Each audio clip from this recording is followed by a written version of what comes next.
तो शिव और पार्वती का विवाह हुआ। पुरुष चेतना और शक्ति प्रकृति जुड़ी इस दिन, विवाह हुआ। ऋषि कह रहे हैं कि इस दिन तुम्हारे भीतर भी यह मिलन हो सकता है।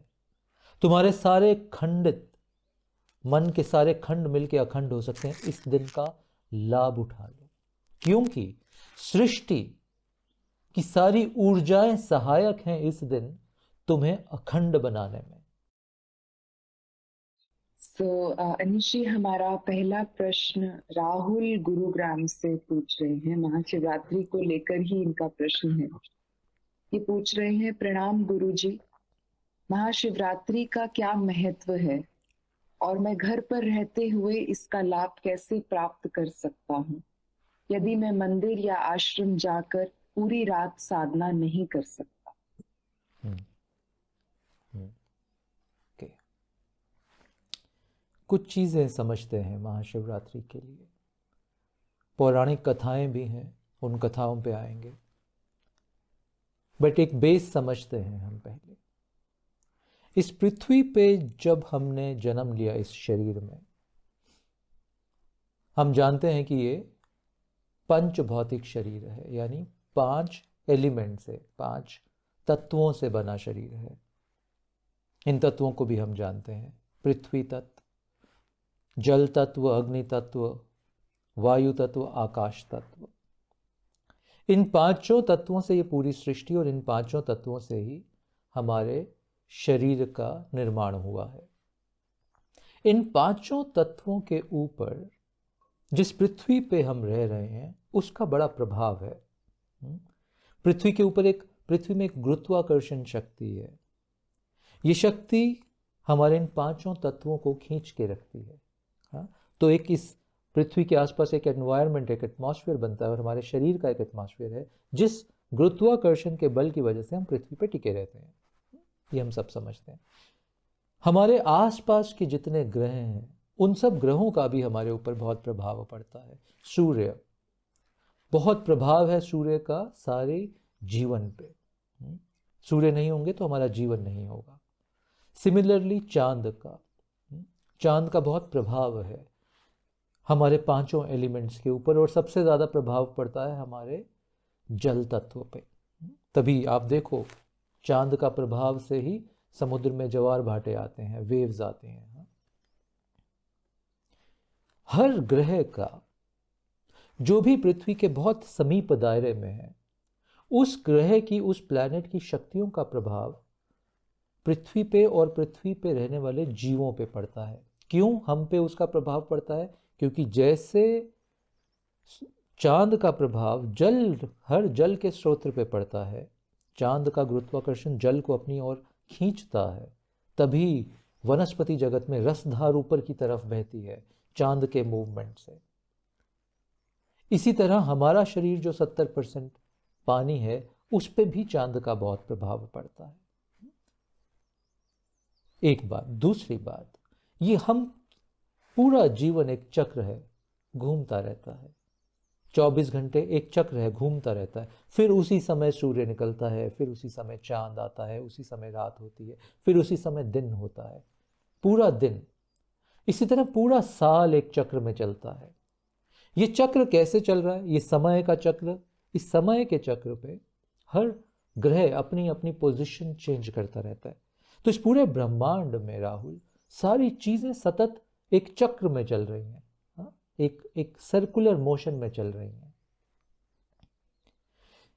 जब इन ग्रहों का मोशन एक पर्टिकुलर अलाइनमेंट पे आता है तो उस अलाइनमेंट की कलेक्टिव ऊर्जा का प्रभाव हमारे तत्वों पे, पंच तत्वों पे सबसे अधिक पड़ता है। इसके आधार पर हमारे ऋषियों ने कुछ दिनों का चयन किया, कुछ दिनों को चुना जिन दिनों ये प्रभाव इतने ज्यादा होंगे पृथ्वी के पंच तत्व जीवों के ऊपर कि वो इन प्रभावों का लाभ भी उठा सकते हैं, बच भी सकते हैं। तो कुछ ग्रहण के समय होते हैं, सूर्य ग्रहण या चंद्र ग्रहण का समय, जब बोला जाता है कि आप बाहर ना निकलें, आप भोजन ना करें, क्योंकि उस समय प्लैनेटरी प्रभाव आपकी वेलबींग के लिए नुकसानदेह है। तो खाना खाओगे तो वो सड़ जाएगा शरीर के अंदर, हाँ, वो पोषण नहीं देगा, वो जहरीला हो जाएगा। इसी तरह कुछ प्लैनेटरी अलाइनमेंट्स ऐसे हैं जिस समय उनकी ऊर्जाओं का प्रभाव बहुत ज़्यादा है, वो हमारी वेलबींग के लिए सहायक है, ज़रूरतमंद है। इस गणित के चलते कुछ दिन चुने गए। महाशिवरात्रि एक ऐसा दिन है जहां हमने ये जाना कि इन प्लैनेट्स का प्रभाव, चांद का प्रभाव पंच भौतिक शरीर के ऊपर बहुत ज्यादा है, इन अ पॉजिटिव वे। इस दिन और इस रात, इस 24 घंटे का अगर प्रयोग कर लिया जाए तो चेतना के स्तर को जगाया जा सकता है, उठाया जा सकता है। हम बहुत साइंटिफिक लोग हैं, भारत की पूरी सभ्यता बहुत साइंस के ऊपर, विज्ञान पे आधारित है। तो विज्ञान के चयन के हिसाब से, गणना के अनुसार ये दिन समझ में आया हमें कि इस दिन का, इन प्लैनेटरी पोजीशन का इस दिन बहुत बड़ा प्रभाव है। मैंने पीछे बोला था एक सत्संग में, इसी बेसिस पे 144 साल के बाद महाकुंभ की गणना हुई थी कि ये इस दिन, इस पर्टिकुलर स्थान पर ऊर्जाएं बहुत बहुत स्ट्रांग होने वाली हैं। तो हमने महाकुंभ की रचना की, इस एक इवेंट की रचना की। सिमिलरली महाशिवरात्रि का दिन, 24 घंटे का समय निर्धारित हुआ, पहली बात, द साइंस बिहाइंड इट। दूसरी बात, फिर हमने इसके साथ कुछ और चीजों को भी जाना, हमने शिव तत्व को जाना। कथा के अनुसार ये वह दिन है जब भगवान शिव और माता पार्वती का विवाह हुआ। बड़ा सिंबॉलिक है ये। अगर आप शिव को स्वरूप की तरह देखते हो तो भी सिंबॉलिक, कि आपके प्रिय भगवान और आपकी प्रिय मां शक्ति का इस दिन विवाह हुआ। Very powerful, very beautiful, very sacred day, hence we celebrate that. Symbolically अगर इसको देखें, शिव तत्व के रूप में अगर इसको देखें, तो शिव और पार्वती जो आदि शक्ति हैं, यानी पुरुष और प्रकृति का विवाह हुआ इस दिन, सांकेतिक है। ये एक ऐसा दिन है जहां ऊर्जाओं का प्रवाह इतना ज्यादा है कि पुरुष तत्व यानी आपका चेतना का तत्व और प्रकृति तत्व यानी पंच भौतिक तत्व इस दिन मिले हैं। यानी इस दिन की ऊर्जाओं का प्रभाव ऐसा है कि पुरुष और प्रकृति मिल सकते हैं, यानी द्वैत मिलके इस दिन आप अद्वैत में प्रवेश कर सकते हो। शिव पार्वती का विवाह मिलन का सूचक है कि दो तत्व जुड़ गए इस दिन, जो जुड़े ही हुए थे।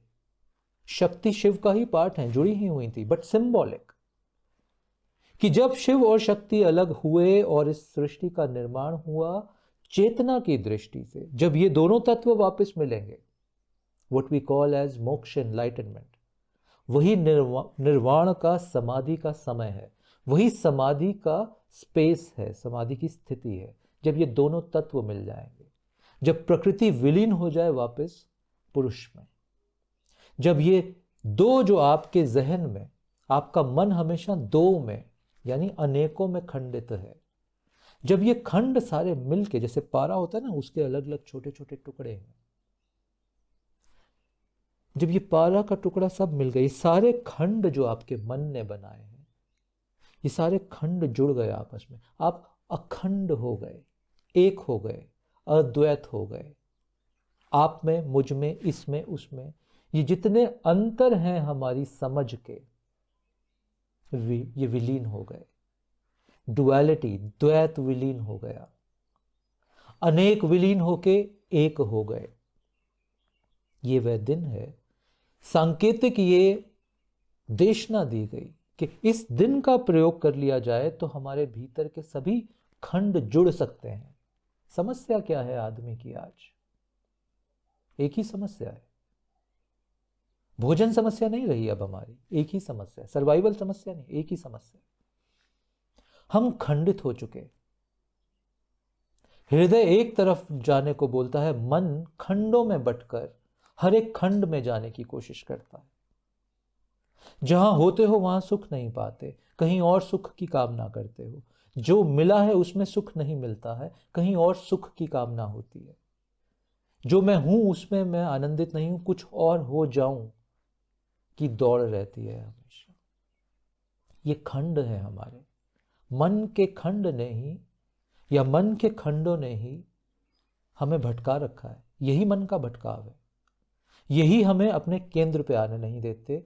यही खंडों में उलझ के हम अपने भीतर के शिवत्व को जान नहीं पा रहे हैं, देख नहीं पा रहे हैं। हम विलीन नहीं हो पा रहे हैं अपने भीतर के शिवत्व में, जो हमारा असल स्वरूप है, जिसको योगियों ने कहा आनंदमय कोश। जो भीतर है आपके, जिसको आप आत्मा भी बोल सकते हो, आत्मा आनंदमय, जो आनंद हमारे भीतर ही छुपा है सबसे गहरे में, जिसको हम बाहर इन खंडों में ढूंढने का प्रयास कर रहे हैं। तो शिव और पार्वती का विवाह हुआ, पुरुष चेतना और शक्ति प्रकृति जुड़ी, इस दिन विवाह हुआ। ऋषि कह रहे हैं कि इस दिन तुम्हारे भीतर भी ये मिलन हो सकता है। तुम्हारे सारे खंडित मन के सारे खंड मिलके अखंड हो सकते हैं। इस दिन का लाभ उठा लो, क्योंकि सृष्टि की सारी ऊर्जाएं सहायक हैं इस दिन तुम्हें अखंड बनाने में। पूरा ब्रह्मांड इस दिन प्रयास कर रहा है कि तुम अखंड हो जाओ। तो तुम सोए मत रहो इस दिन को, इस रात को तुम सोना मत। अपने अखंड स्थिति में प्रवेश करना, अपने आनंदमय कोश में प्रवेश करना, अपने शिवत्व में प्रवेश करना, ये मिलन हो जाने देना अपने भीतर, संकेत। तीसरी बात, रात को मनाया जाता है ये उत्सव। ये उत्सव रात को मनाया जाता है। रात प्रतीक है अखंड हो जाने का, क्योंकि रात को जब तुम सोते हो तो तुम्हारे ये भीतर के जो मन के खंड हैं ये सब जुड़ जाते हैं, डीप स्लीप अवस्था जिसको हम बोलते हैं, सब मिल जाते हैं। तुम कुछ क्षणों के लिए अखंड होते हो। जब तुम सुबह उठ के बोलते हो कि आज रात को, कल रात को मैं बहुत पीसफुली सोया, क्या मतलब है इस पीसफुल स्लीप का? कभी सोचा तुमने? पीसफुल स्लीप मतलब मेरे भीतर के सारे खंड जुड़ गए थे उस समय, मैंने एक अखंड अवस्था का अनुभव किया है। उसने मुझे इतना सुख, इतनी तंदुरुस्ती, इतनी जागरूकता दे दी कि जैसे मैं नींद में भी जागा हुआ था, क्योंकि उस क्षण, उस गहरी नींद की अवस्था में मेरे भीतर के खंड कुछ क्षणों के लिए अखंड हो गए थे। ये रात को होता है, ये रात को हुआ। बच्चा जब मां की गर्भ में है तो अंधकार में, अंदर रोशनी नहीं है गर्भ में, एक नई संरचना, कुछ जीवन नया बन रहा है अंधकार में। अंधेरा डरने का विषय नहीं है, अंधेरा तो बहुत अद्भुत विषय है। तुम ध्यान में अंधेरे में प्रवेश करते हो, उस अंधकार के गर्भ में प्रवेश करके फिर तुम्हें चेतना, परमात्मा, ईश्वर, शिव की रोशनी दिखाई देती है। बट तुम अंधकार के गर्भ में प्रवेश करते हो। ध्यान में अंधकार का बड़ा रोल है। आंख बंद चाहिए तुम्हें। अगर बहुत रोशनी कर दें हम तुम्हारे आसपास, तुम गहरे ध्यान में नहीं जा पाओगे। तो अंधकार, यानी हमने रात्रि चुनी। ऋषियों ने कहा ये पर्व हम रात को मनाएंगे, महाशिव रात्रि।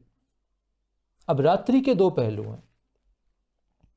एक, हम शब्द यूज करते हैं जब विवाह होता है, दो जीव मिलते हैं आपस में, प्रेम संबंध बनाते हैं, फिजिकली जब वो मिलते हैं आपस में, तो वो रात्रि के समय मिलते हैं। क्या बोलते हैं वो शादी के बाद, कौन सा हनीमून नाइट, जो क्या बोलते हैं उसका हिंदी जो शब्द है,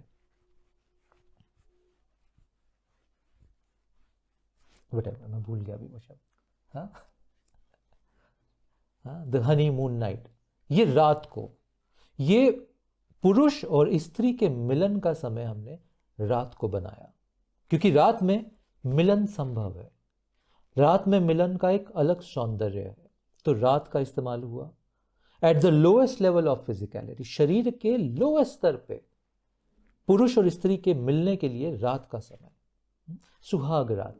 हाँ, मुझे शब्द याद आ गया। सुहाग यानी मिलन की एक रात हमने बनाई, तो रात का प्रयोग किया। सुहाग दिन शब्द नहीं है, सुहाग रात है, क्योंकि रात में वो सौंदर्य है, वो स्टिलनेस और साइलेंस है, जहां मिलन संभव है, जहां मिलन में एक सौंदर्य दिखेगा, डिवाइन बनेगा ये मिलन। तो रात। इसी तरह अमृत वेला की हमने बात की, अमृत का समय, हाँ, ब्रह्म मुहूर्त, जब सूर्य अभी निकला नहीं है, वो भी रात है, बट वो सुबह से पहले वाली रात है, उस रात का प्रयोग हमने किया, उसको हमने ब्रह्म मुहूर्त बोला कि इस रात में तुम अपने दैविक तत्व में प्रवेश कर सकते हो, तुम अपने भीतर के शिवत्व में प्रवेश कर सकते हो। तो मिलन हो सकता है तुम्हारा जीव का परमात्मा से, आत्मा का परमात्मा से मिलन का समय भी रात का ही चुना गया है, उसको ब्रह्म मुहूर्त बोला। ये रात सुबह से आने, सूर्य के आने से पहले वाली रात है, बट अगर तुम उस समय ब्रह्म मुहूर्त में तुम बाहर जाके देखोगे तो वो रात्रि है, रोशनी नहीं है। अब इस बात को समझो, क्यों महाशिवरात्रि रात्रि में है। तुम्हारा लोएस्ट भी रात्रि में है, तुम्हारा हाईएस्ट भी अंधकार में है, रात्रि में है। तो हमने कहा महाशिवरात्रि, हम शाम की संध्या से सुबह की संध्या तक किस समय का उपयोग करेंगे, जिसमें ये दोनों रात्रि आएंगी, जिसमें लोएस्ट रात्रि भी है और हाईएस्ट रात्रि भी है। हम इन दोनों रात्रियों को मिला देंगे। यानी क्या संकेत दिया, तुम्हारी लोएस्ट ऊर्जा जो तुम्हारी स्पाइन के नीचे, तुम मां कुंडलिनी बोलते हो जिसको, जो तुम्हारे सबसे नीचे के चक्र मूलाधार में वास कर रही है, और तुम्हारा हाईएस्ट तत्व जो शिवत्व, सहस्त्रार, जहां शिव वास कर रहे हैं, और वो जो तुम्हारी नाड़ी से कनेक्टेड है, तुम अपने लोएस्ट को अपने हाईएस्ट पे ले जा सकते हो इस रात्रि का प्रयोग करके।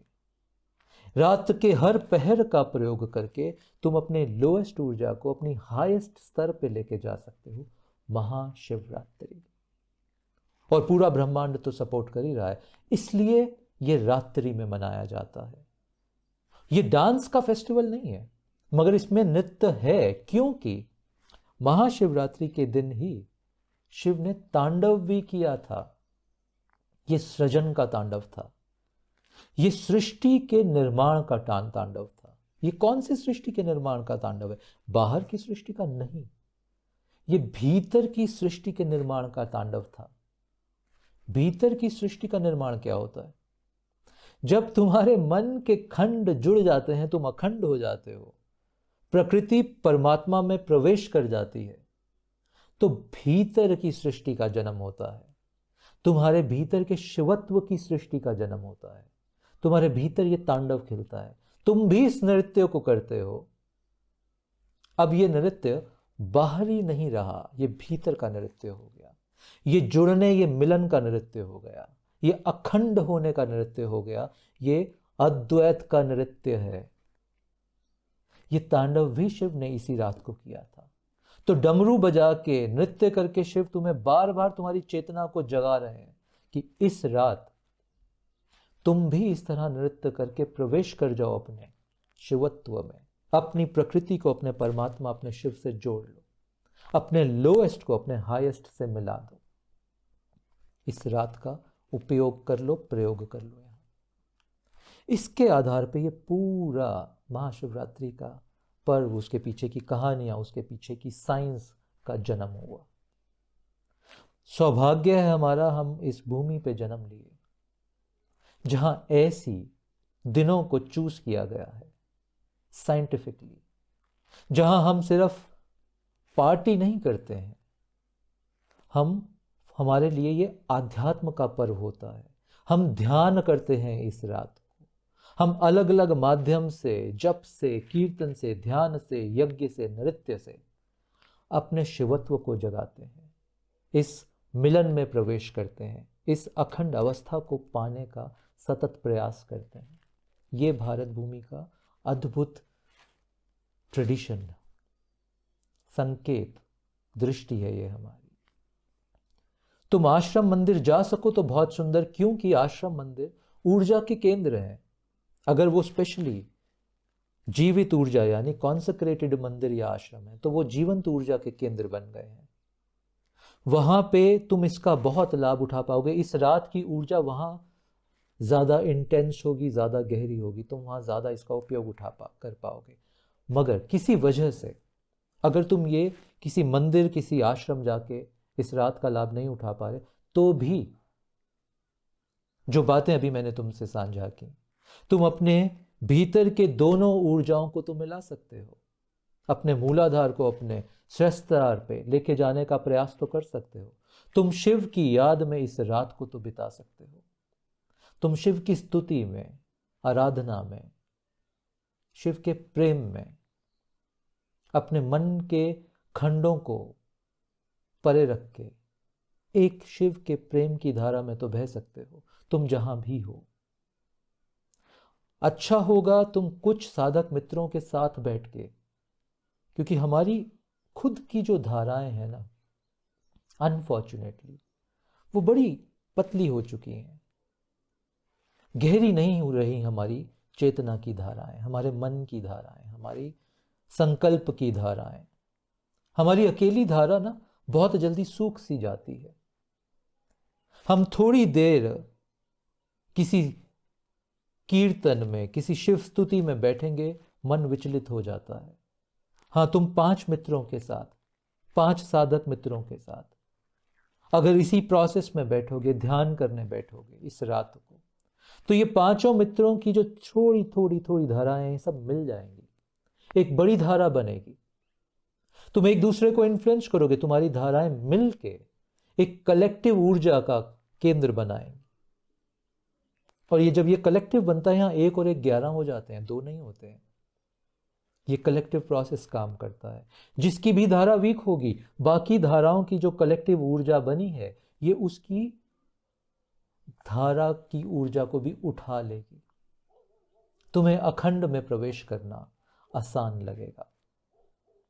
फिर से दोहराता हूं, अगर बन पाए तो किसी मंदिर, किसी आश्रम में ये रात ध्यान की अवस्था में, साधना की अवस्था में बिताना। ना बन पाए किसी वजह से, तो फिर कुछ साधक मित्रों के साथ एक सीक्रेट सा स्पेस क्रिएट करके फिर इस रात का उपयोग करना। और वो भी ना हो पाए तो फिर मन में संकल्प लेके इस रात को जाग के शिवत्व की रात में तब्दील कर देना। तो ये रात जागने की रात है, अखंड होने की, शिव शक्ति के मिलन की रात है, अपने भीतर की शक्ति को भी अपने भीतर के शिव से मिलाने की रात है। ये है महाशिवरात्रि। बहुत गहरा, अद्भुत समय है, not to be missed at any cost. क्योंकि जैसा मैंने बोला, हम अपने अंदर कभी कभी कुछ संकल्प तो लेते हैं, बट अगर प्रकृति भी उन संकल्पों में अपनी ऊर्जा का सहयोग दे दे तो अद्भुत हो जाएगा। तो इस दिन प्रकृति की ऊर्जा, सृष्टि की ऊर्जा तुम्हारे साथ है, उसका उपयोग कर लो। धन्यवाद जी। स्वाति।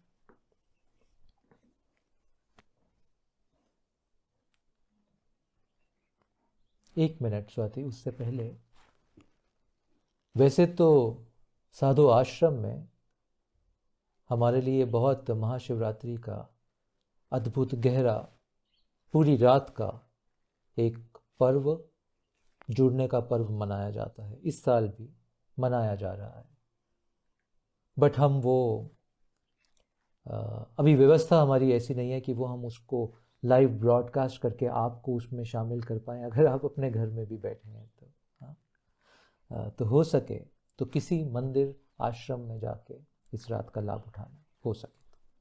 यस जी स्वाति।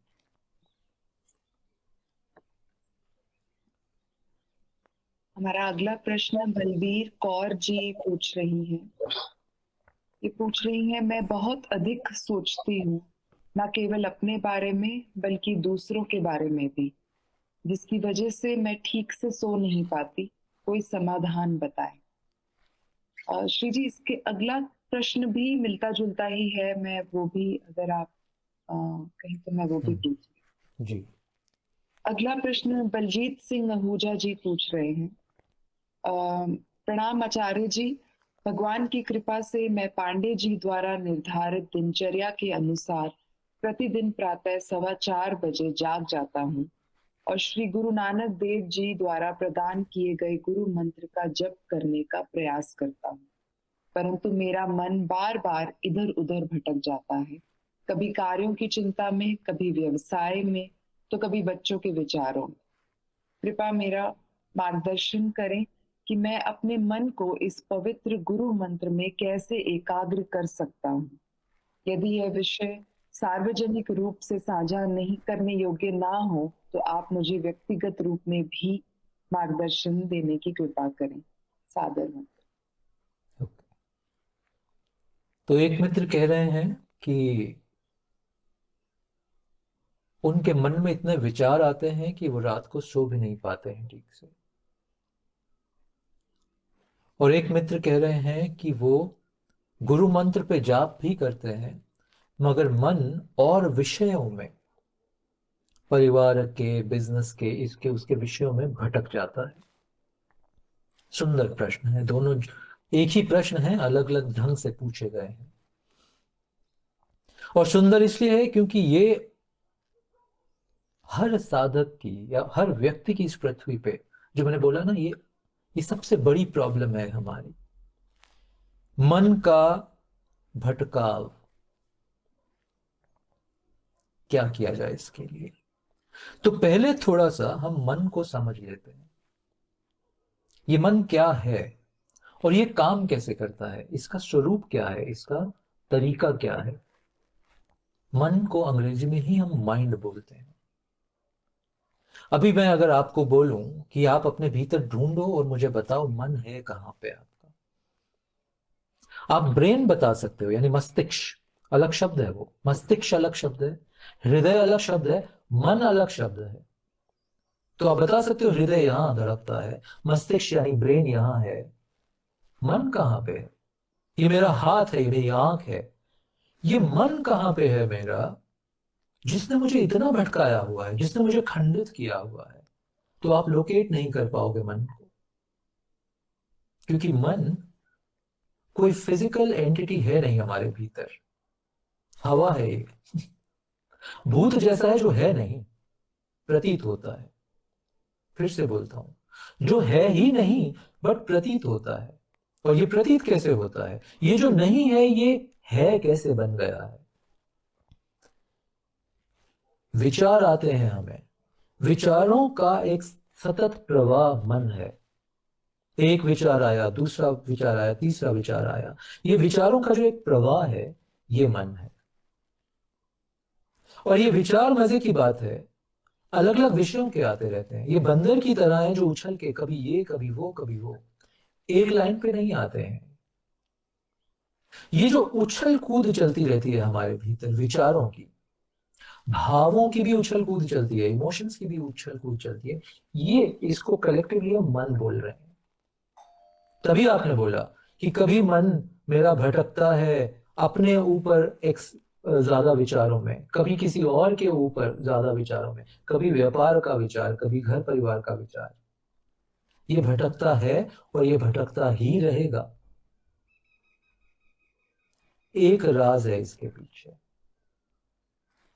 अगर मैं अभी आपको बोलूं आपका मन जब आप ध्यान करने बैठते हो तो क्यों परिवार या व्यापार में जाता है? आपको मालूम है क्यों जाता है? तो हमने मन को तो समझ लिया, मन मतलब मूवमेंट है, प्रवाह है, ये समझ में आ गई बात। प्रवाह मतलब ये रुकता नहीं है, और प्रवाह का मतलब मन के कॉन्टेक्स्ट में, एक ये रुकता नहीं है, दूसरा ये एक जगह केंद्रित नहीं होता, ना ये रुक रहा है ना ये एक जगह केंद्रित हो रहा है। अगर केंद्रित भी हो जाए एक जगह तो भी काम बन जाएगा। इनफैक्ट साधना में, ध्यान में पहला प्रोसेस ही ये होता है कि पहले इसको केंद्रित कर दो। आप अभी प्रवाह को, बाढ़ का पानी आ रहा है मन में, मन मतलब बाढ़ का पानी, उसका प्रवाह इतनी तेज है आप उसको रोक नहीं पाओगे, बांध बनाओगे टूट जाएगा। हाँ, आप इसके बहाव को सबसे पहले चैनलाइज करो। जब आप उसको चैनलाइज कर पाओगे तो आप इसकी गति को भी नियंत्रित कर पाओगे। और जब गति को नियंत्रित कर पाओगे तो तीसरे चरण में आप इसके प्रवाह को रोक पाओगे। 3 चरण है। मन के प्रवाह को एक उद्देश्य देना, टारगेट देना, दिशा देना। दूसरा, मन के प्रवाह को धीमे कर देना, गति को नियंत्रित करना। तीसरा, इस गति को रोक ही देना। यह समाधि हो गया। जब मन शून्य हो गया, आप समाधिस्थ अवस्था में प्रवेश कर गए। ये तीसरा चरण, फाइनल चरण। उधर नहीं जाते अभी हम मन पे ही केंद्रित रहते हैं। तो जब आप किसी मंत्र पे जाप कर रहे हो, जब आप सोने लगे हो, तो क्यों मन इधर उधर अभी भटक रहा है या आपको भटका रहा है? कभी विचार किया इस बात पे आपने? एक राज है इसके भीतर, एक रहस्य है, इसको समझ लो आज। मन खुद से कहीं नहीं जाता है, समझो इस बात को। मन खुद से कहीं नहीं जाता है, वो आपकी रसधार को फॉलो करता है, आपकी प्रीति को फॉलो करता है मन आपका। Please understand this very carefully. जिस वस्तु, व्यक्ति या उद्देश्य से आपकी प्रीति हो गई, प्रेम हो गया, मोहब्बत हो गई, जिस व्यक्ति, वस्तु, परिस्थिति से या उद्देश्य से आपकी प्रीति हो गई, अब आपके मन की धार उधर ही बहेगी। ध्यान में मन व्यापार में जाता है, परिवार में जाता है। यानी एक ही बात का संकेत है इसमें कि आपने अपनी प्रीति को परिवार और व्यापार में लगा रखा है। आपको लगता है कि परिवार और व्यापार और आपकी रिस्पॉन्सिबिलिटी ही आपके जीवन का एकमात्र उद्देश्य है। फंस गए हम यहां पे। जहां प्रीति हुई वहीं मन के विचारों की धार बहेगी। तो जाप तो आप करते हो मंत्र का, बट उस मंत्र से प्रीति है क्या? उस गुरु ने जिसने तुम्हें यह मंत्र दिया है, उस गुरु से प्रीति है क्या? उस ईश्वर को जिसको तुम पाने का प्रयास कर रहे हो या पाना चाहते हो, उस ईश्वर से प्रीति है क्या? उस शिव को जिसकी तुम आराधना कर रहे हो, उस कृष्ण की, उस देव की, अपने जिस भी इष्ट की तुम आराधना कर रहे हो, उस इष्ट से प्रीति है क्या? आंख में आंसू आता है गुरु के लिए, क्योंकि प्रीति का एक प्रमाण होता है आंसू आना। उस गुरु के लिए आंख में आंसू आता है, उस ईश्वर के लिए आंख में आंसू आता है, उस सत्य के लिए जिसको तुम पाना चाहते हो, जो तुम्हारा ही है, जो तुम्हारा ही है। उस सत्य से बिछड़ने का दुख महसूस होता है क्या? और महसूस होता है तो आंख में आंसू आता है क्या? तो प्रीति एस्टैब्लिश होगी तुम्हारी। हमने अपनी प्रीतियां गलत जगह जोड़ी हुई हैं। बुद्ध ने बड़ा सुंदर बोला, अनित्य, इम्पर्मनेंस। हमने अपनी प्रीतियां जोड़ दी हैं इम्पर्मनेंस, अनित्य पे। हाँ, अनित्य मतलब मैं इस व्यक्ति से प्रेम करता हूं, मेरा बच्चा, मेरा बीवी, मेरा पति, ये सारे मेरे रिश्ते, ये रिश्ते अनित्य हैं, आज हैं कल नहीं। तुम आज कुछ, तुम्हारे हाथ से कुछ गलत हो जाए, यही रिश्ते जो तुम्हें बहुत प्रेम करते हैं, यही मुख मोड़ लेते हैं तुमसे। बच्चे जिनको तुम इतना प्रेम करते हो, वो प्रॉपर्टी के लिए तुम्हारे साथ झगड़ा करते हैं, वो दुश्मन बन जाते हैं। जिन सिबलिंग्स, भाई बहनों से तुम इतना प्रेम करते हो, वही तुम्हारे दुश्मन बन जाते हैं चंद पैसों के लिए। ये तुम रोज देखते हो अपने आसपास। अनित्य से प्रीति जोड़ ली, जिस धन से तुमने प्रीति जोड़ ली, जिस मान सम्मान से तुमने प्रीति जोड़ ली, ये अनित्य, आज है कल नहीं होगा, परसों फिर हो जाएगा, तुम इसी उलझाव में भटकोगे। बुद्ध ने बोला नित्य से प्रीति जोड़ लो। हमारा पूरा ऋषियों की देशना इसी पे रही कि नित्य से प्रीति जोड़ लो, क्योंकि फॉर्मूला समझ में आ गया, ये रहस्य समझ में आ गया। जहां प्रीति जुड़ेगी वहां तुम्हारे मन की धारा सतत बहने लगेगी। तेलवत बोलते हैं इसको, अनब्रेकेबल, सतत बहने लगेगी। रसधार बोलते हैं हम इसको। अभी दिल्ली में एक बहुत सुंदर सत्संग हुआ, उसका हमने नाम ही रखा था भक्ति रस, द रसा ऑफ भक्ति। क्योंकि ये रस तुम्हारा मन ढूंढ क्या रहा है, तुम सोचो समझो इस बात को। तुम्हारा मन रस ढूंढ रहा है, और जब रस का अभाव होता है तो वो बंदर की तरह कहीं भी उछलता है। वो टीवी में उलझेगा, वो सोशल मीडिया पे उलझेगा, वो कहीं उलझेगा, क्योंकि रस नहीं मिल रहा उसको। तुमने परिवार में रस दे दिया उसको, तो वो परिवार की तरफ के विचार देगा तुम्हें। तुमने धन में रस दे दिया उसको, तो वो धन की तरफ भागेगा। फिर तुम ध्यान करोगे। बड़ा अद्भुत हुआ एक बार, रामकृष्ण परमहंस, एक डिसाइपल आए उनसे, उनके भक्त आए उनसे, डिवोटी आए उनसे मिलने के लिए। शाम का समय था, मां काली की पूजा का समय था, और ये जो भक्त आए मिलने के लिए बड़े पंडित थे। तो रामकृष्ण ने उनको कहा कि चलो हम मंदिर चलते हैं, काली की पूजा का समय है। मंदिर में गए। रामकृष्ण हम जानते हैं, उनके लिए पूजा मतलब प्रेम, तो वो तो प्रेम में विलीन है मां के। और ये सज्जन जो मिलने आए, जो पांडित्य में पंडित थे बड़े, वो अपनी विधि विधान जो पूजा थी वो करने लगे। रामकृष्ण पीछे हैं और वो आगे विधि विधान पूजा कर रहे हैं। उस पूजा के बीच में रामकृष्ण ने उनको जोर से आवाज दी और बोला तुम्हें शर्म नहीं आती? तो सारी ऑडियंस स्टन्ड, सभी लोग एकदम हैरान हो गए कि ये पूजा के बीच में ये परमहंस ऐसे कैसे बोल रहे हैं कि तुम्हें शर्म नहीं आती। तो उस व्यक्ति ने बोला क्या हुआ गुरुदेव, कुछ गलती हुई मेरी विधि में? तो रामकृष्ण बोले बहुत बड़ी गलती हुई। तुम मंदिर में मां की पूजा अर्चना कर रहे हो और तुम्हारे विचार तुम्हारी गृहस्थी में तुम्हारी बीवी पे लगे हैं, तुम्हें शर्म नहीं आती? यहां भी तुम हो ही नहीं इस मंदिर में, तुम हो नहीं इस पूजा अर्चना में, तुम हो नहीं मां के साथ, क्योंकि तुम्हारा मन कहीं और है इस समय, किसी घर गृहस्थी में, किसी व्यापार में लगा है। शर्म नहीं आती तुम्हें? ये बोल रहे हैं रामकृष्ण कि तुम्हारा रसधार तुमने गलत जगह जोड़ी है। तो दो परिस्थितियां होती हैं आदमी के जीवन में, या तो रसधार सूख चुकी है उसकी, तो उसको पता नहीं उसके विचार किस तरफ जाएं, तो अनकंट्रोल्ड माइंड होता है, उसके विचार किसी भी सब्जेक्ट पे जाते हैं, कोई स्पेसिफिक सब्जेक्ट नहीं, किसी भी तरह के ऊल जुलूल विचार आएंगे उसको।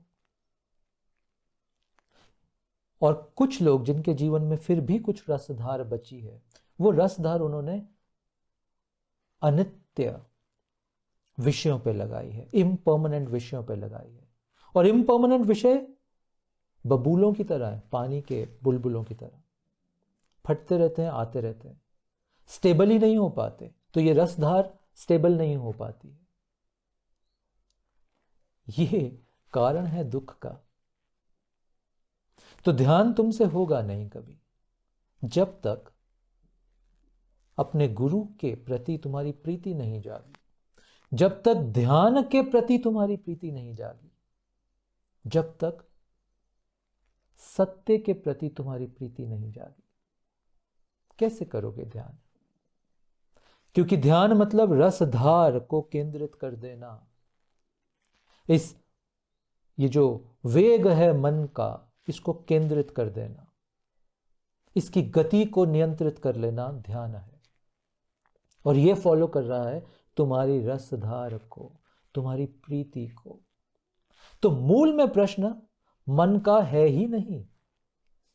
Please understand this.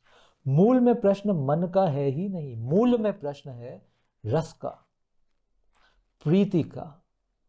What is it that you love? और अगर वो जिसको तुम प्रेम करते हो, प्रीति करते हो, अगर वो इस पृथ्वी का है तो दुख का कारण बनेगा। अगर वो शिवत्व का है तो आनंद में लेके जाएगा। चॉइस हमारी। ये रास्ते में अपनी रसधार बहानी है या वो रास्ते में अपनी रसधार बहानी है। ऊर्जा वही है, मूलाधार पे जाएगी सिर्फ तो तुम्हें दुख की तरफ लेके जाएगी, सहस्त्रार की तरफ जाएगी तो तुम्हें अनंत आनंद में लेके जाएगी। ऊर्जा वही है, रस की धार वही है। तुम लगा कहां रहे हो उसको प्रश्न ये है, और इसका निर्णय ईश्वर ने तुम्हें दिया है। इसका निर्णय बाहर के किसी धन को नहीं दिया, तुम्हारे व्यापार को निर्णय नहीं दिया कि वह तुम्हारी रसधार खींचे, तुम्हारे बैंक बैलेंस को निर्णय नहीं दिया कि वह तुम्हारी रसधार खींचे, ना तुम्हारे पति पत्नी को ये बल दिया है कि वह तुम्हारी रसधार खींचे। ये निर्णय, ये बल तुम्हें दिया गया है, ये संकल्प तुम्हें दिया गया है, तुम ले नहीं रहे हो। तुम्हारे पास ये ऊर्जा है, तुम बटोर नहीं रहे हो उसको, तुम उसको बहे जाने दे रहे हो जहां मर्जी। ये ऊर्जा प्रेम की ऊर्जा, ये रस की ऊर्जा, तुम उसको कहीं भी बहे जाने दे रहे हो। मत करो ऐसा। ये जीवन इस प्रेम और ऊर्जा से ही बना है। ये रस ही को हम जीवन बोलते हैं। ये जीवन, ये रस कहां बहे, प्लीज चयन करो इसका, संकल्प लो इसका। जिस दिन तुमने चयन कर लिया, संकल्प लिया कि मुझे अपनी रसधार शिव के प्रेम में ही बितानी है, बस वहीं बहे मेरी रसधार, गुरु चरणों में ही बहे बस मेरी रसधार, गुरु वाक्य पे ही रहे बस मेरी रसधार, फिर तुम्हें समझ में आएगा ऋषि क्या बोले। फिर तुम्हें उस दिन समझ में आएगा, शिव सूत्र की एक एक पंक्ति तुम्हें उस दिन समझ में आएगी, गीता के कृष्ण की वाणी तुम्हें उस दिन समझ में आएगी। उससे पहले पूरा जीवन तुम पढ़ते रहो गीता, तुम्हें एक शब्द समझ नहीं आएगा उसका। तुम्हारी बुद्धि भर जाएगी गीता से, तुम्हारी आत्मा नहीं भरेगी गीता से, क्योंकि आत्मा तुम्हारी गीता से बहे के लिए जरूरी है तुम्हारी रसधार हो कृष्ण की तरफ, तुम्हारा प्रेम हो कृष्ण से। ये फॉर्मूला। और जिस दिन ऐसा हुआ, जिस दिन भी ऐसा हुआ और होना शुरू हो गया, all other subjects will start to dissolve themself. बाकी सारे जो भी विषय हैं तुम्हारे जीवन में जो आज हावी हैं, वो स्वयं विलीन होने लगेंगे, तुम्हें प्रयास भी नहीं करना पड़ेगा। ये मैं सुनता हूं रोज साधक मित्रों से कि आश्रम में कुछ तो ऐसा है कि जिन चीजों से मैं स्ट्रगल करता था आज वो डिसअपियर ही हो गई, एज इफ वो थी ही नहीं कभी। ये कैसे हुआ, कैसे हुआ? मैंने कुछ नहीं किया, ये तुम्हारी ही रसधार ने किया है। तुम्हारी रसधार बही तुम्हारे गुरु की तरफ, बही शिव की तरफ, बही सत्य की तरफ। ये परिवर्तन उसने किया है। तुम्हारी ही रसधार में ये कीमिया है, ये चेंज कर देगा सब कुछ को। निर्णय संकल्प तुम्हारा। तो मन को मत पकड़ो, उलझ जाओगे, क्योंकि वो है ही नहीं। क्या पकड़ोगे तुम? रस को पकड़ो, प्रेम के प्रवाह को पकड़ो, ये तुम्हारे नियंत्रण में है। और मन फिर खिंचा चला आएगा इसके तरफ। ये फॉर्मूला तुम जानते हो, वह चुनो, यह अपने आप फॉलो करेगा, फिर इससे झगड़ा नहीं करना पड़ेगा। धन्यवाद जी। स्वाति जी, एक लाइव क्वेश्चन आया है, तरनजीत जी पूछ रही है जी। इनका प्रश्न है, एक प्रश्न बार बार मन में आता है, क्या जीसस के पास जीसस होने की बजाय हिटलर होने का विकल्प था, या फिर इसके उल्टे क्या हिटलर के पास जीसस होने का विकल्प था? क्या इतनी अतियों की घटनाएं पूर्णतया पूर्व निर्धारित होती हैं? क्या हम ही इस नियति को बनाते हैं, या दोनों का संयोग। ये पूरा जीवन विकल्पों से भरा है। अभी मैंने रसधार की बात की। ये रसधार, ये ऊर्जा हम सब के पास है। इसका स्रोत हम सबके भीतर है और ये अनंत है। तुम्हारे रस का, तुम्हारे प्रेम का स्रोत छोटा नहीं है, अनंत है। तभी हमने बोला वासुदेव कुटुंबकम, कि तुम्हारे हृदय में इतनी संभावना है कि ये पूरी सृष्टि से तुम प्रेम करके इसको अपना परिवार बना सकते हो। ये संभावना है, तुम्हारे हृदय में इतनी शक्ति है। ये 8.5 बिलियन लोग जो इस पृथ्वी पे हैं और अनगिनत जीव जो इस पृथ्वी पे हैं, वह सभी तुम्हारे परिवार का हिस्सा हैं ही। तुम बना भी सकते हो। आज तुमने उनको अपना हिस्सा माना नहीं। जो तुम्हारे घर के बगल में रहता है, तुमने उसको अपने परिवार का हिस्सा माना नहीं, क्योंकि तुम्हें लगा तुम्हारे प्रेम का स्रोत तो थोड़ा सा ही है, तुम बस 4 लोगों को प्रेम कर सकते हो। तुम 40 को कैसे करोगे? तुम 4,000 को कैसे करोगे? क्योंकि हमने अपने आप को लिमिटेड समझा हुआ है, बड़ा छोटा माना हुआ है हमने अपने आप को। क्योंकि इन्हीं उलझनों में रहे हम कि सभी तो पूर्व जन्म निर्धारित होगा, यही मेरी पत्नी बननी थी, यही मेरा पति बनना था, यही मेरा बच्चा बनना। हमने अपने आप को बहुत बांध लिया इन धारणाओं में। तुम्हारी धारणाएं तुम्हें बांध देती हैं। तुम तोड़ो दो सारी धारणाओं को। ये पूरी सृष्टि तुम्हारा परिवार है। इस पूरी सृष्टि से तुम प्रेम करने की संभावना, कैपेसिटी रखते हो अपने भीतर, इस पूरी सृष्टि से प्रेम करने की। सभी गुरुओं ने ये दिखाया तुम्हें आके। गुरु नानक, सभी सिख गुरु अपने दुश्मनों से भी, जो उनको काट रहे हैं, उनको भी प्रेम वचन ही दे रहे हैं, सत्य मार्ग ही दिखा रहे हैं अंत तक। जीसस को सूली पे लटकाया जा रहा है, वो प्रेम ही बांट रहे हैं अभी। लव इज गॉड बोल रहे हैं रामकृष्ण परमहंस। प्रेम के अलावा कुछ है ही नहीं और उनके पास देने के लिए। ज्ञान नहीं दे रहे हैं वो तुम्हें, कोई ध्यान की विधि नहीं दे रहे हैं रामकृष्ण तुम्हें। वो तो प्रेम की धारा दे रहे हैं, और उस प्रेम की धारा में ही ज्ञान और ध्यान सब दे दिया उन्होंने। तुम डिकोड कर पाओ तो। किसी गुरु को, रमना महर्षि कुछ बोलते ही नहीं है। तुम बड़ा प्रश्न पूछो, वो एक सेंटेंस में उत्तर देंगे बस उसका, और फिर मौन में बैठ जाएंगे। उस मौन से भी वो क्या बांट रहे हैं? यही प्रेम रसधार बांट रहे हैं। कैसे बांट पा रहे हैं? कैसे बुद्ध के हजारों शिष्य हो गए? एक बुद्ध, एक व्यक्ति, अगर बुद्ध को तुम व्यक्ति मानो, ये कैसे हजारों लोगों को इतना प्रेम बांट रहे हैं? इतना प्रेम कि व्यक्ति जब उनके सानिध्य में ही आ रहा है, आंसू बहने लगे बस सानिध्य में आने से। कैसे हो रहा है ये? बुद्ध कैसे लाखों लोगों को, हजारों लोगों को प्रेम बांट पा रहे हैं? कैसे तुम 2 को नहीं बांट पा रहे? संभावनाएं।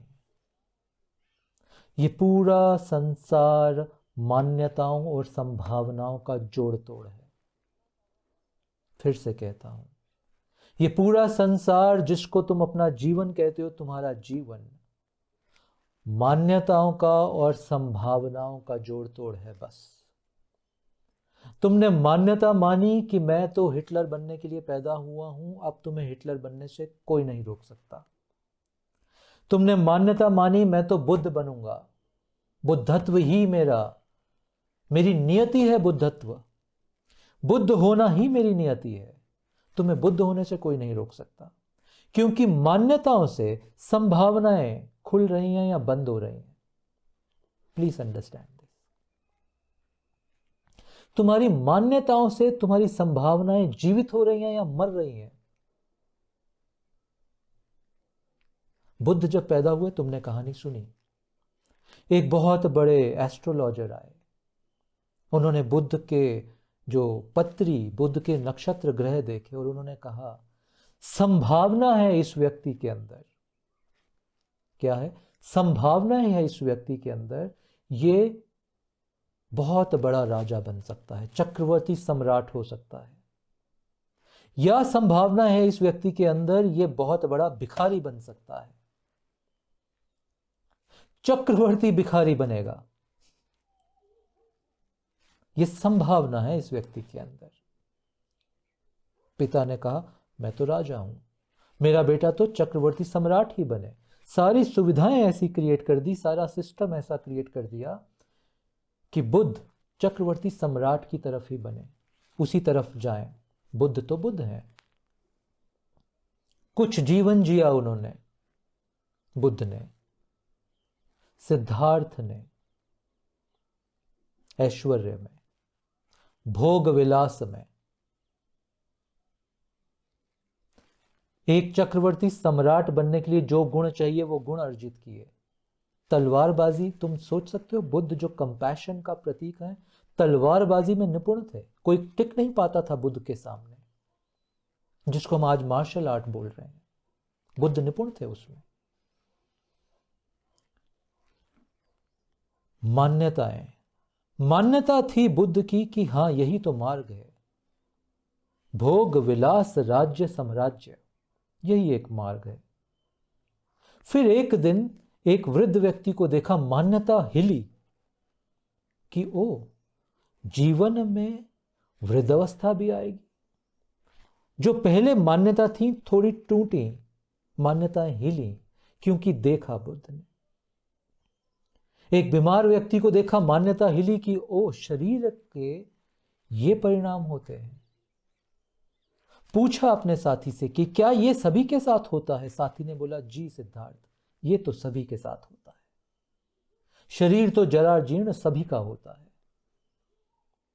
मान्यताएं टूटी, बुद्ध ने अलाउ किया उन मान्यताओं को तोड़ना, पुरानी मान्यताओं का। पुरानी मान्यताएं टूटी तो नई संभावनाओं ने जन्म लिया। मृत्यु को देखा, पता चला ये भी सबके साथ होता है। और फिर एक सन्यासी को देखा। पुरानी मान्यताएं टूटी कि सिर्फ भोग विलास ही जीवन नहीं है, सत्य की पुकार भी जीवन है, सत्य की खोज भी जीवन है। पहली मान्यता थी कि सिर्फ भोग विलास जीवन है, अब वो मान्यता टूटी और एक नई मान्यता ने जन्म लिया कि सत्य की खोज भी जीवन है। सारी संभावनाएं बुद्ध ने देख ली अपने सामने, और फिर निर्णय हुआ। पुरानी मान्यताएं टूटी, नई संभावनाओं ने जन्म लिया, और बुद्ध ने निर्णय लिया कि मुझे अपनी रसधार उस सत्य की खोज की तरफ लगानी है। यह निर्णय लिया बुद्ध ने। यह निर्णय था, इसमें कोई ईश्वर आके बुद्ध को प्रेरित नहीं कर रहे हैं। यह निर्णय था बुद्ध का। तो ये, जैसा मैंने बोला, मान्यताओं और संभावनाओं से ही तुम्हारे जीवन का निर्माण होता है। तुम जैसी मान्यताएं बनाओ वैसी संभावनाएं खुलने लगेंगी तुम्हारे सामने, और तुम्हारे जीवन का निर्माण होगा। वेदांत इसी को इस तरह से कहता है कि तुम्हारा मन ही तुम्हारे जगत का निर्माण करता है। This world that you live in is the creation of your own mind. तुम्हारी मान्यताओं ने ही तुम्हारे संसार को जन्म दिया है। तुम इन मान्यताओं को बना भी सकते हो, तोड़ भी सकते हो, नहीं भी बना सकते हो। तुम मान्यताओं के बियॉन्ड जाके भी जी सकते हो। ये सारे निर्णय, ये सारी चॉइसेस, ये सारे संकल्प, ये सारे विकल्प तुम्हारे पास हैं। सारी संभावनाएं हैं। तुम चाहो तो जीसस हो सकते हो, तुम चाहो तो हिटलर हो सकते हो। क्योंकि हिटलर के बचपन में जो हुआ, साइकोलॉजिस्ट बोलते हैं कि हिटलर के पिता हिटलर पे बहुत क्रूर थे। साइकोलॉजिस्ट बोलते हैं कि हिटलर तो कुछ क्रिएटिव करना चाहते थे जीवन में, वो कर नहीं पाए। वो, उनके अंदर एक गुस्सा भरा था, जिस गुस्से से वो मानवता का नाश करने पर लगा दी उन्होंने अपनी क्रिएटिव ऊर्जा को। बड़े क्रिएटिव प्रोसेसेस बनाए हिटलर ने। नाश करने के, विनाश करने के, कैसे कम समय में ज्यादा लोगों का जीवन नुकसान कर सकूं, विनाश कर सकूं, बड़े क्रिएटिव, लगाई तो क्रिएटिविटी हिटलर ने। साइकोलॉजिस्ट बोलते हैं क्योंकि बचपन हिटलर का ऐसा था इसलिए वो हिटलर बना। जस्टिफिकेशन है, आध्यात्म नहीं बोलता, मैं नहीं बोलता ये जस्टिफिकेशन। किसका बचपन ऐसा नहीं है जिसके पिता क्रूर ना हो उसके ऊपर, भारत के संदर्भ में स्पेशली। कौन बच्चा ऐसा है जो पिटा ना हो अपने माता पिता से? तो हम सबको तो हिटलर बनना चाहिए। हम में से कौन है ऐसा जिसको बचपन में खेलने जाना था और माँ ने पीट के नहीं बुलाया कि चल घर में पढ़ाई, कल तेरा एग्जाम है? हम सब ने जिया है ये, तो आप में हम सब हिटलर क्यों नहीं बन गए? ऐसा नहीं कि हमारी नियति नहीं है हिटलर बनने की, और हिटलर की नियति थी हिटलर बनने की। इस नियति का निर्माण उस व्यक्ति ने किया अपनी रसधार को विनाश के साथ जोड़ के। इस नियति का तुम और मैं निर्माण कर सकते हैं अपनी रसधार को बुद्धत्व की यात्रा में जोड़ के, शिवत्व की यात्रा में जोड़ के। यह निर्णय ईश्वर ने सदा, यही तो मानवता का आशीर्वाद है, यही तो इस ह्यूमन इनकारनेशन की ब्यूटी है, यही तो हमें पशु जगत से अलग करता है कि हमारे पास अपनी मान्यताओं को बनाने या तोड़ने का फ्रीडम है। We have a choice. हमारी चेतना यह निर्णय ले सकती है, हमारे पास यह संकल्प शक्ति है। पशु जगत में नहीं है ये, और है भी तो इतनी प्रगाढ़ता से नहीं है जितनी प्रगाढ़ता से ये ह्यूमन इनकारनेशन में हमें दी गई है, आशीर्वाद की तरह। इस चेतना की इस चॉइस को साध के तुम अपनी नियति का निर्माण कर सकते हो। यह फ्रीडम है ह्यूमन का। तो हम चाहें तो पशुत्व के जगत के लेवल पे जी सकते हैं, और हम चाहें तो बुद्धत्व के स्तर पे उठ सकते हैं। चाहने तो, मैंने शब्द यूज किया हम चाहें तो। ये चाह चॉइस वाली नहीं है। चाह को चॉइस भी बोला जाता है, बट ये चाह वाली है। हृदय का प्रेम चाहत वाली चाह है। तुम्हारे चाहत क्या है? किस चीज से प्रेम है, या किस चीज से, किस संकल्प से, किस ईश्वर से तुम प्रेम करना चाहते हो, वही तुम्हारी नियति बनेगी, याद रखना। और इस पृथ्वी पे ऐसा व्यक्ति खोजना मुश्किल है जिसकी चाहत यानी जिसके भीतर प्रेम ना हो। हिटलर के हृदय में भी प्रेम था, चाहत थी, रसधार थी। उस रस को सुखा दिया, विश्व में कन्वर्ट कर दिया, और उसकी धार को गलत जगह जोड़ दिया। ये तीनों गलतियां की हिटलर ने। दिशा गलत जगह लगाई, फिर सुखा दिया उसको, फिर विश्व में बदल दिया उसको। तो जगत ने हिटलर को देखा। इस बात को पकड़ लेना, अपनी चाह के बल पे तुम अपनी नियति का निर्माण करो, और नियति तुम्हारी बुद्धत्व होना है। शिवत्व से कम तुम कोई भी और नियति चुनते हो अगर, तो तुम इस जन्म का सही उपयोग नहीं कर रहे। Then you are wasting your life. अगर शिवत्व से कम तुमने कुछ भी चुना, अपने आप को छोटा माना, तो तुम इस इनकारनेशन का नुकसान कर रहे हो, वेस्ट कर रहे हो। तुम अपने रस धार की ऊर्जा को तुम एकदम वेस्ट कर रहे हो। Don't do that. ईश्वर को वेस्ट पसंद नहीं है। इन बातों को दोबारा सुनना, अपने भीतर उतरने देना। सुन लिया अगर तुमने इन बातों को हृदयपूर्वक, तो ये तुम्हारी रसधार की दिशा परिवर्तन कर देंगे। बस ये शब्द ही काफी हैं तुम्हारे रसधार की दिशा को परिवर्तित करने के लिए। अगर तुमने ये शब्द प्रेम से सुने और प्रेम से अपने भीतर प्रवेश करने दिया इन शब्दों को, ये सिर्फ तभी होगा। 1 मिनट के लिए हम सब अपनी आंख बंद करते हैं।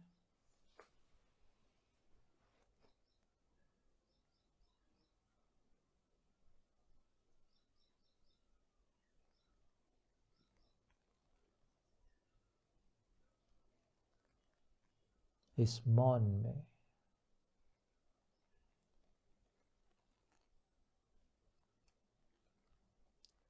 तोड़ दो अपनी पुरानी मान्यताएं।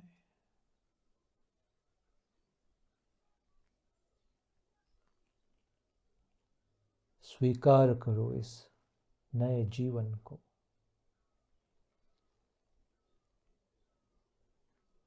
आधार बनाओ इस नई चेतना को, अपने जीवन का आधार बनाओ।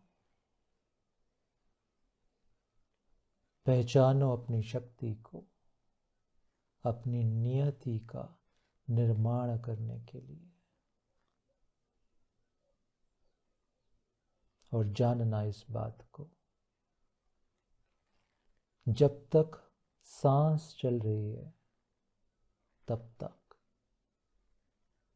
संभावनाएं जीवित खड़ी हैं।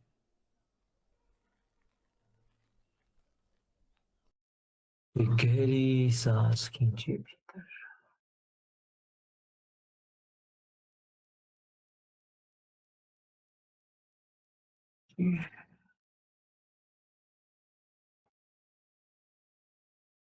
एक और गहरी सांस खींचिए।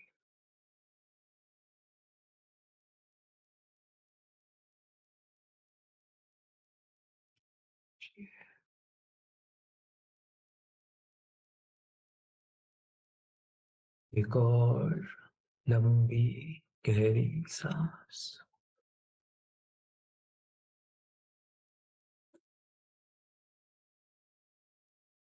छोड़ दीजिए।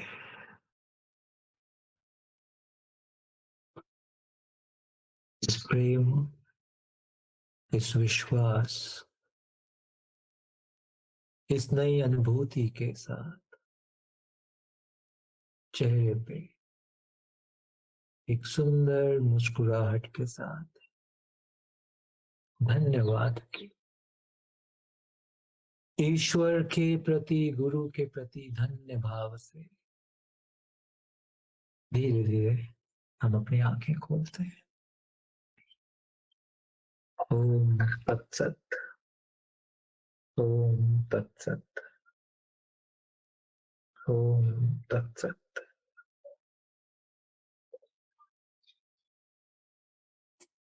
जाने से पहले दर्शन का समय, सभी मित्रों से निवेदन है कि एक बार अपने कैमरास को ऑन कीजिए।